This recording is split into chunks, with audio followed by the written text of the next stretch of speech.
Assalamu alaikum everyone. I'm Sumbar Shehzad and I hope you guys are doing well. Today we are going to discuss about Parliament of the UK and in this lecture we are going to discuss about the composition and the powers of the Parliament of the UK. So first of all, what is a parliament? Parliament में actually तीन चीज़ें या समझ लें दो चीज़ें होती हैं.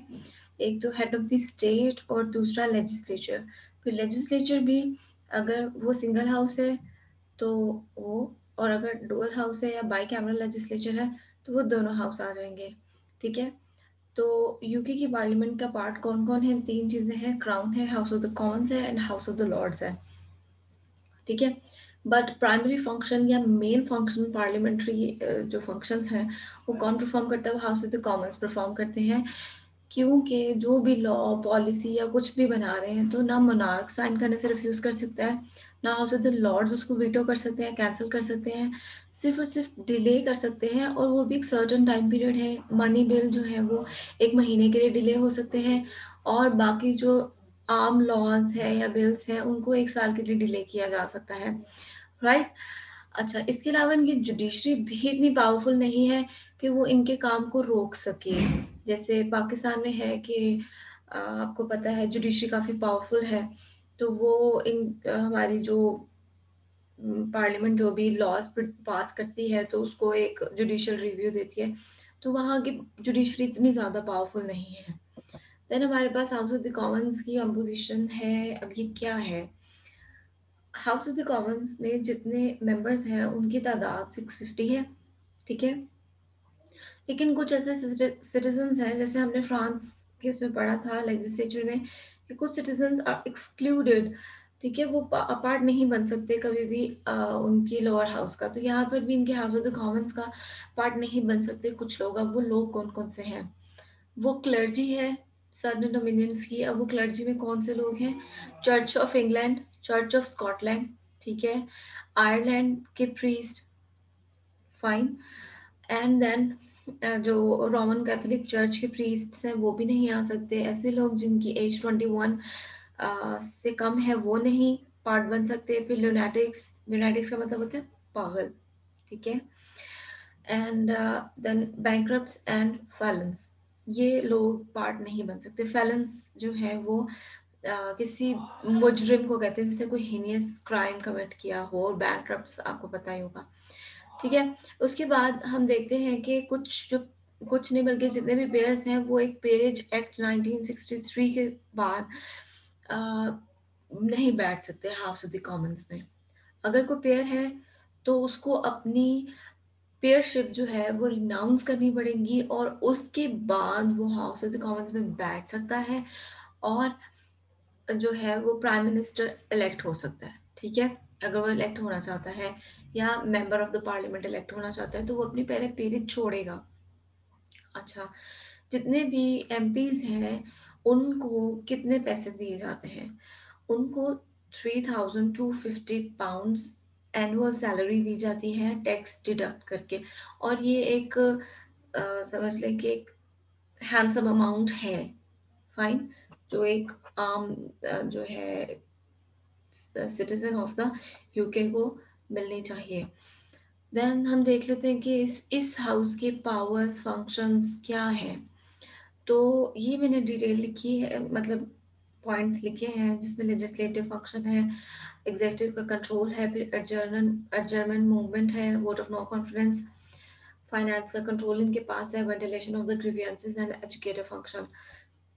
Let's see in detail legislative function. अब देखें कि लेजिस्लेटिव फंक्शन सारा का सारा हाउस ऑफ द कॉमन्स ही एक्चुअली में परफॉर्म कर रहा है, क्योंकि हाउस ऑफ द लॉर्ड्स के पास ऐसा कोई इख्तियार नहीं है. ठीक है. और फिर क्या है कि जुडिशियल और एग्जीक्यूटिव ब्रांच भी इसको चैलेंज नहीं कर सकते. जैसे मैंने बताया कि जुडिशरी भी इतनी पावरफुल नहीं है, फिर एग्जीक्यूटिव को भी हमेशा जो भी लॉ आएगा उसको पास करना ही होता है. 1708 was the year, if I'm not wrong, I will cross check it. Queen Anne ने एक बिल था जिसको असेंट देने से मना कर दिया था. वो स्कॉटलैंड मलेशिया बिल था. उसके बाद से आज तक कोई बिल किसी मोनार्क ने रिफ्यूज नहीं किया साइन करने से, ठीक है। तो अब जो ये हाउस है, हाउस ऑफ द कॉमन्स, वो हर तरह के मैटर्स पे लॉ मेकिंग कर सकता है। कॉन्स्टिट्यूशनल लॉज भी, कॉमन लॉज भी, पॉजिटिव लॉज भी, जो भी लॉज बनने होते हैं, ठीक है। तो एक बहुत फेमस है पॉलिटिकल साइंटिस्ट, उनका कहना था कि जी ब्रिटिश लेजिस्लेचर जो है ना, वो हर तरह का कानून पास कर सकते हैं, हर चीज़ कर सकते हैं, सिवाय एक मर्द को औरत और औरत को मर्द में बदलने के। तो इतने इख्तियार है इसके पास, क्योंकि इसकी पावर पे कोई चेक नहीं है ना, ना ही एग्जीक्यूटिव की, ना ही लेजिस्लेचर की, दूसरे हाउस की, और ना ही जुडिशरी की, और ना ही प्रोविंसेस हैं यहाँ पे कि प्रोविंशियल असेंबलीज कोई कॉन्स्टिट्यूशन की अमेंडमेंट को चेंज होने से रोकेंगे या कोई लॉ पास होने से रोकेंगे। तो एक तरह से कहते हैं ये पार्लियामेंट्री सोवरेनिटी है। अच्छा जी, कंट्रोल ओवर एग्जीक्यूटिव। अब एज यू नो कि जो कैबिनेट आ रही है, प्राइम मिनिस्टर आ रहे हैं, वो सब किधर से आ रहे हैं? वो सब पार्ट है हाउस ऑफ द कॉमन्स का। तो हाउस ऑफ द कॉमन्स जो है, इनको एक तरह से कंट्रोल करते हैं ये कैबिनेट, पीएम, सबके सब हाउस ऑफ द कॉमन्स को अकाउंटेबल है अपने एक्शंस के लिए, ठीक है, कलेक्टिवली भी और इंडिविजुअली भी। और अगर पार्लियामेंट से खुश नहीं है और vote of the no confidence ले आती है हाउस ऑफ द कॉमन्स में, तो फिर कैबिनेट को घर जाना पड़ेगा, मतलब पूरी की पूरी गवर्नमेंट खत्म हो जाएगी। ये इनसे इंक्वायरी कर सकते हैं, house of the Commons executive से इंक्वायरी कर सकते हैं, क्वेश्चंस पूछ सकते हैं, इंफॉर्मेशन डिमांड कर सकते हैं किसी भी नेशनल इशू पर, या किसी किसी भी ऐसे मैटर पे जो नेशनल इंपॉर्टेंस का मैटर हो। देन हम देखते हैं कि एडजर्नमेंट मूवमेंट भी ये ला सकते हैं हाउस ऑफ द कॉमन्स। अब एडजर्नमेंट मूवमेंट क्या होती है? बड़ी सिंपल सी चीज़ है कि पार्लियामेंट का इजलास हो रहा है किसी एक टॉपिक पे, लेकिन कोई एक मेंबर ऑफ द पार्लियामेंट खड़ा हो जाएगा और बताएगा कि जी हमने इस टॉपिक के ऊपर बहस करना चाहते हैं क्योंकि ये बहुत इंपॉर्टेंट है, अर्जेंट टॉपिक है जो कि आवाम को इफ़ेक्ट कर सकता है। तो अगर 40 लोग इस मोशन को सपोर्ट करेंगे या वोट दे देंगे, तो क्या होगा, वो जो सेशन की ऑलरेडी डिबेट चल रही थी वो रुक जाएगी और उस टॉपिक पे बात होना शुरू हो जाएगी जिसके टॉपिक के लिए उस सेशन को रोका गया है, ठीक है। तो दिस इज एडजर्नमेंट मूवमेंट, और ये प्रैक्टिस होती है। ये यूजुअली सेशन के स्टार्ट में भी हो सकती है, सेशन के दरमियान में भी हो सकती है, ठीक है। और ये किसी भी बहुत अर्जेंट मैटर के ऊपर डिस्कशन के लिए रोका जा सकता है। Vote of no confidence. अब वोट ऑफ नो कॉन्फिडेंस क्या है कि हाउस ऑफ द कॉमन्स को लग रहा है कि गवर्नमेंट अपना काम प्रॉपर्ली नहीं कर पा रही, प्राइम मिनिस्टर या कैबिनेट प्रॉपर्ली काम नहीं कर पा रहे, तो वो क्या करेंगे, एक नो कॉन्फिडेंस की मोशन लेकर आएंगे, उस पर वोटिंग होगी। अगर majority of the parliament vote देगी नो कॉन्फिडेंस के हक में, तो फिर क्या होगा कि गवर्नमेंट और कैबिनेट, जो पूरी गवर्नमेंट है, प्राइम मिनिस्टर है, उन सबको रिजाइन करना पड़ेगा ऑफिस से, ठीक है। अच्छा, जैसे ही ये रेजोल्यूशन पास हो जाएगी तो फिर नए इलेक्शंस होंगे हाउस को बनाने के लिए, मतलब कि सॉरी, कैबिनेट को बनाने के लिए, ठीक है। अच्छा, इसके बाद क्या है कि अगर एक टाइम में आप एक मोशन लेकर आए हो वोट ऑफ नो कॉन्फिडेंस की, अगर वो पास नहीं होती तो दूसरी मोशन नहीं आ सकती, ठीक है, वो एक टाइम में ही पास होनी पड़ेगी उसी सेशन में। अच्छा, इसके अलावा क्या है कि कैबिनेट जो है वो एक तरह से डिफेंसिव पोस्चर ले लेती है वोट ऑफ नो कॉन्फिडेंस के दौरान में, अपने एक्शंस को डिफेंड करेगी, अपनी बातों को जस्टिफाई करने की कोशिश करेगी। अगर पार्लियामेंट मान जाती है कि ठीक है, इन्होंने जो काम किया वो ठीक था, तो वोट ऑफ नो कॉन्फिडेंस या motion of no confidence accept नहीं होगी। और अगर पार्लियामेंट नहीं मानती, उनको लगता है कि नहीं, still it is a need कि कैबिनेट ने जो किया है वो ठीक नहीं था, अब इन्हें घर जाना चाहिए, तो फिर वो नो कॉन्फिडेंस पे वोटिंग होगी और उनको रिजाइन करना पड़ेगा। अच्छा, देन हमारे पास control of the finance of the country है। अब हम देखते हैं कि जितने भी दुनिया के लेजिस्लेचर्स हैं ना, उनका ही कंट्रोल होता है फाइनेंस ऑफ द कंट्री पे, राइट। लेकिन फ्रांस में कुछ और था, कैबिनेट का ज़्यादा रोल है उसमें। खैर, मॉनेटरी पॉलिसीज जो है वो ज़्यादातर लेजिस्लेचर बनाता है, हाउस ऑफ द कॉमन्स को गार्डियन ऑफ नेशनल फाइनेंस कहा जाता है, जो कि तमाम रेवेन्यूज को डिटर्मिन करता है और फिर किस किस डिपार्टमेंट को कितनी कितनी मनी प्रोवाइड करनी है एक्सपेंडिचर की, तो वो ये बताता है। यानी कि बजट ये बना रहे हैं, टैक्सेस ये लगा रहे हैं, ठीक है, ड्यूटीज ये इम्पोज कर रहे हैं, ठीक है। गवर्नमेंट ऐसा कुछ भी नहीं कर सकती अगर हाउस इनको असेंट नहीं देता तो। मतलब गवर्नमेंट एक पॉलिसी बना के लेकर आई है, हाउस ने असेंट नहीं दी, तो वो मजीद उसके ऊपर बहस मुबासा नहीं होगा, वो कैंसिल हो जाएगा, उनको दोबारा से कोई नई पॉलिसी लेकर आनी पड़ेगी, ठीक है, ये बात है। अच्छा जी, वेंटिलेशन ऑफ द ग्रीवियंसेस। अब एक होते हैं क्वेश्चन आवर, ठीक है, पार्ट 1 के सेशन के दौरान में उस क्वेश्चन आवर में ना कुछ ऐसे मसले मसाइल लेकर आते हैं जो कि लोगों के इश्यूज होते हैं, पब्लिक ग्रीवियंसेस की मैटर्स होते हैं, ठीक है। फिर गवर्नमेंट क्या करती है, लेजिस्लेचर में जो लोग बैठे होते हैं क्या करते हैं कि वो उसका सोल्यूशन देने की कोशिश करते हैं पब्लिक ओपिनियन की बेसिस पे, और जो लोगों के मसले मसाइल हैं उनको हल करने की कोशिश करते हैं, तो ये वेंटिलेशन ऑफ द ग्रीवियंसेस है। देन हमारे पास एजुकेटिव फंक्शन है। एजुकेटिव फंक्शन में क्या होता है, डिबेट्स होती हैं, डिस्कशंस होती हैं उन मसलों पे जो पॉलिटिकल इश्यूज हैं, ठीक है। जैसे ब्रेग्जिट हो रहा था तो ऐवान में उसकी बहस हो रही थी, right, house of the Commons में उसकी बहस हो रही थी। तो अब वो जो बहस मुबाहिसा हो रहा था, जो मिनिस्टर्स अपनी अपनी ओपिनियन दे रहे थे और प्राइम मिनिस्टर अपनी पॉलिसी लेकर आ रही थी और बता रही थी कि मैंने ये डीलिंग्स की हैं इनके साथ, तो ये क्या था, ये सारा मीडिया पे कवरेज हो रही थी और मीडिया को पता लग रहा था कि हमारी गवर्नमेंट क्या कर रही है, तो एक एजुकेटिव फंक्शन था, ठीक है, पार्लियामेंट का।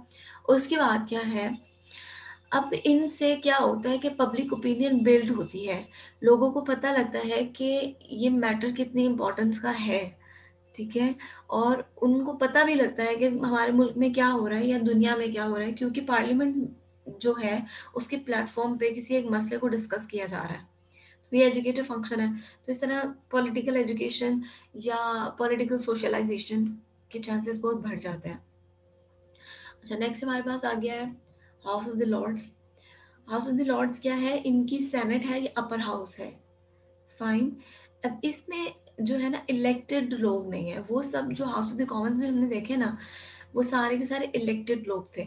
ये जो है ना ये ऑलरेडी सेलेक्टेड लोग हैं, इसकी मेंबरशिप ओवर 1000 होती है, ठीक है। इसमें कौन कौन लोग हैं, ये सब बड़े बड़े लोग हैं, रॉयल फैमिली से बिलोंग करते हैं, कुछ बहुत पढ़े लिखे लोग हैं। तो हम देख लेते हैं कि ये मैंने क्या लिस्ट लिखी है। 5 रॉयल ड्यूक्स हैं, ठीक है, जो प्रिंस और प्रिंसेसेस हो सकते हैं। इसके बाद 18 लॉ लॉर्ड्स हैं, मतलब ये इनकी एजुकेशन जो है ना लॉ में बहुत अच्छी होती है। फिर 26 bishops of Church of England है। फिर 838 हेरिडिटरी पेयर्स एंड 19 पेयर्सेस हैं। फिर 157 लाइफ पेयर्स एंड 23 लाइफ पेयर्सेस हैं। इनकी membership for the life time होती है, ठीक है, ये लाइफ पेयर्स की। अच्छा, इसके बाद जो है ये मैंने हाउस ऑफ द कॉमन्स लिखा हुआ है ऊपर, लेकिन यहाँ हाउस ऑफ द लॉर्ड्स के फंक्शंस हैं ये। Legislative function, deliberative function, financial powers है इनके पास, एजुकेशन सॉरी एग्जेक्टिव फंक्शन है इनका, and then judicial powers and functions. तो अब हम देख लेते हैं कि ये क्या फंक्शंस हैं। लेजिस्लेटिव फंक्शन ऐसा जिनके पास कोई इख्तियारात नहीं है, सिर्फ और सिर्फ जो है ना ये जो मतलब जो बिल आ रहा है हाउस ऑफ द कॉमन्स से उसके ऊपर थोड़ी बहुत डेलिब्रेशन करते हैं और फिर पास कर देते हैं। एज सच इसके ऊपर कोई चेंज नहीं लेकर आते हैं, यहाँ से बहुत ही कम लॉज इनिशिएट होते हैं। ये किसी भी मनी बिल को इंट्रोड्यूस नहीं करवा सकते कभी भी, ठीक है। किसी भी बिल को, ये आम बिल को 1 साल तक रोक सकते हैं और मॉनिटरी बिल को सिर्फ 1 महीने के लिए रोक सकते हैं, इससे ज्यादा इनके पास कोई इख्तियार नहीं है। देन हमारे पास देख लेते हैं डेलिब्रेटिव फंक्शंस में।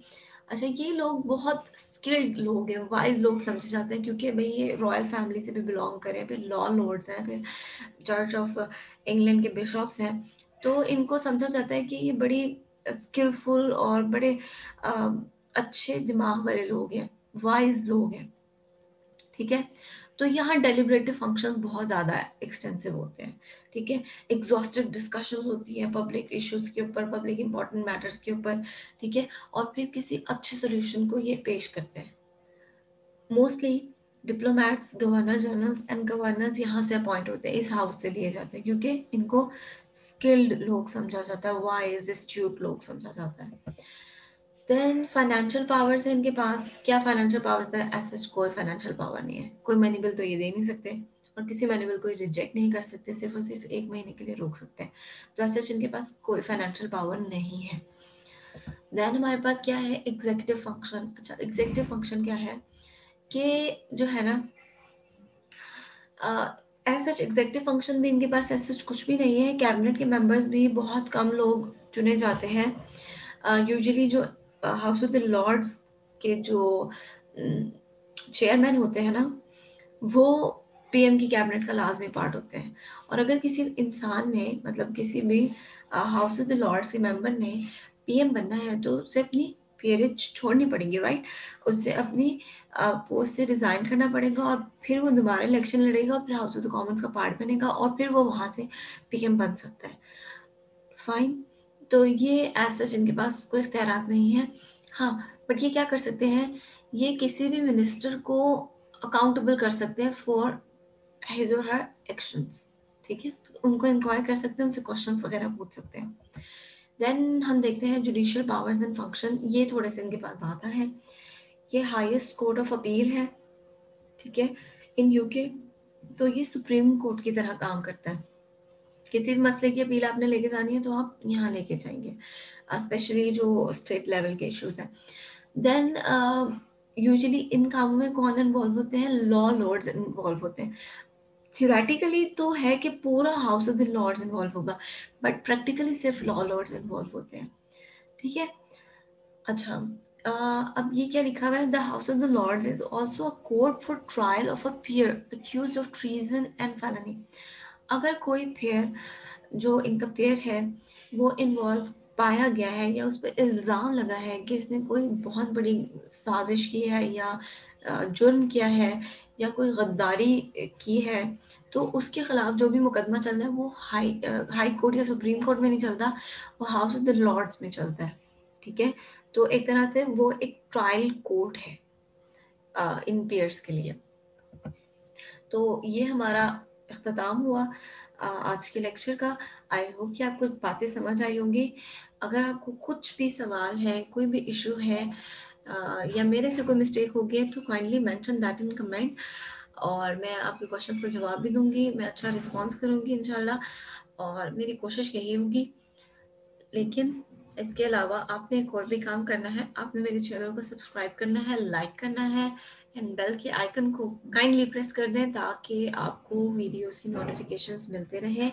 और इसको ज़्यादा से ज़्यादा शेयर करें, क्योंकि सिर्फ आप ही नहीं, और बहुत सारे लोग जो हैं वो CSS PMS की तैयारी करें, तो उनकी भी हेल्प हो जाएगी।